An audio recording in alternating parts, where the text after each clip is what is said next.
I've considered it, and there is no doubt. There is no doubt.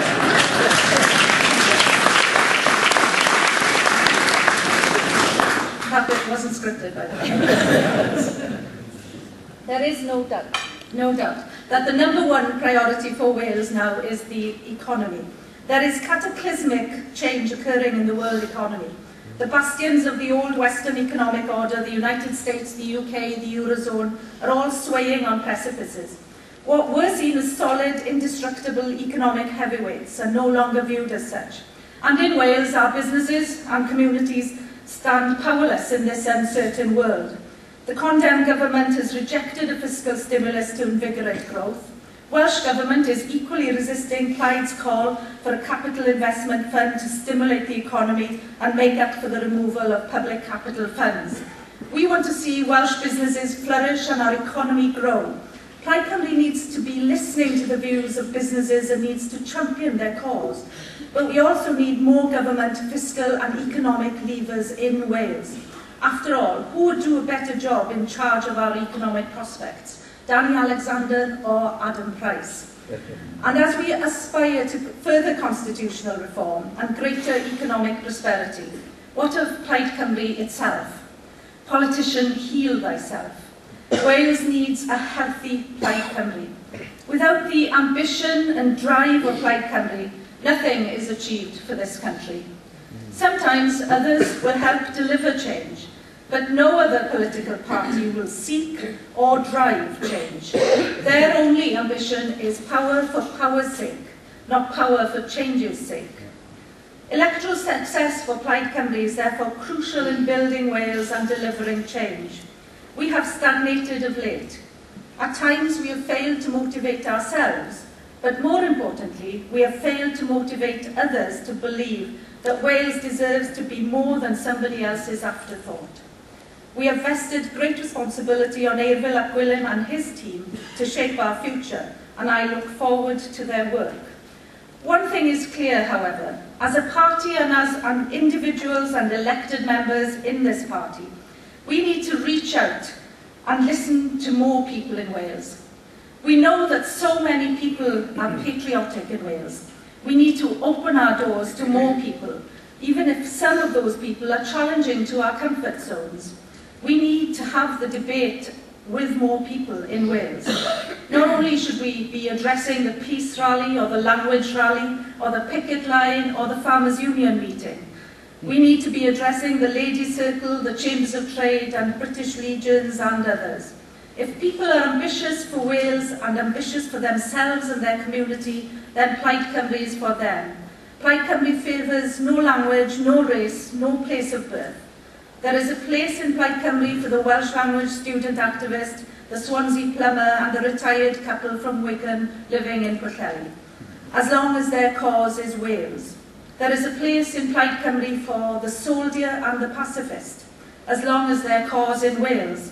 In fact, probably the most persuasive Plaid pair I've seen on a doorstep canvassing was a powerful mix of an ex-soldier and a pacifist.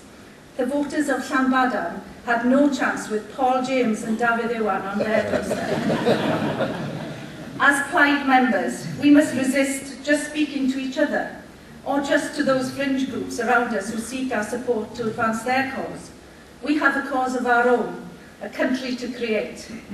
As a few thousand Plaid members, we can't do it on our own. We need the majority of the people of Wales to join in and become involved, to make their cause Wales. Sometimes we will advance the cause of Wales from outside government, and sometimes from within government.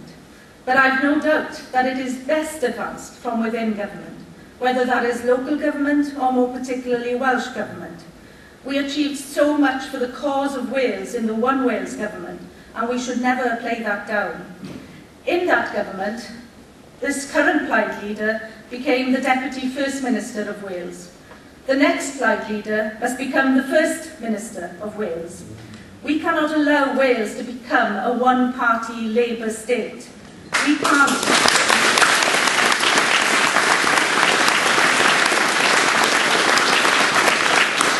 We can't have 20 years of Elin Jones. We've had less than 2 years and I'm bored already.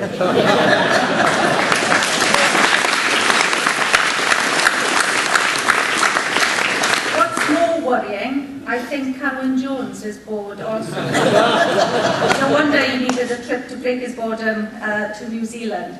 Of course, if he did something, you wouldn't find his role quite as monotonous. A man with such little ambition for Wales, and in the words of a not-so-famous Swansea poet, ambition is critical.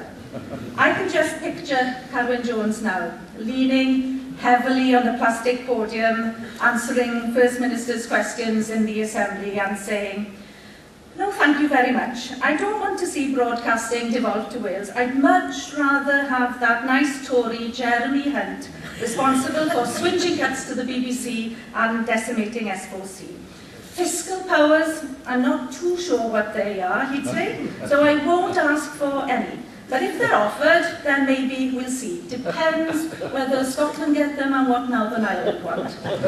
Now, let's see, I may, Elin would say, I may be bothered to ask for powers over large-scale energy projects, but not too much, only up to 100 megawatts. I leave those nasty nuclear reactors or those big wind farms in the valleys to that very, very nice Lib Dem Chris Hume. I wouldn't want my ministers to have to take difficult decisions. It's much easier to let someone else decide, and then I'll stand up for Wales. With a big poster,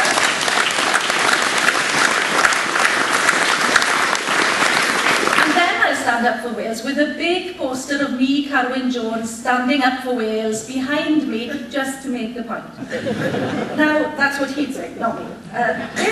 This Labour government is a sham. That's not his words, no, that's mine. This Welsh Labour government is a sham. Their elected mandate is to supposedly stand up for Wales, but they have neither the power to do that, nor the ambition to seek that power away from those condemns who hold power.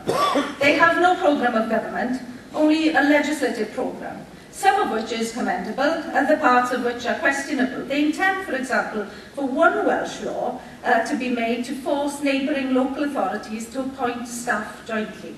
Surely there's a more honest way for them to reorganise local government.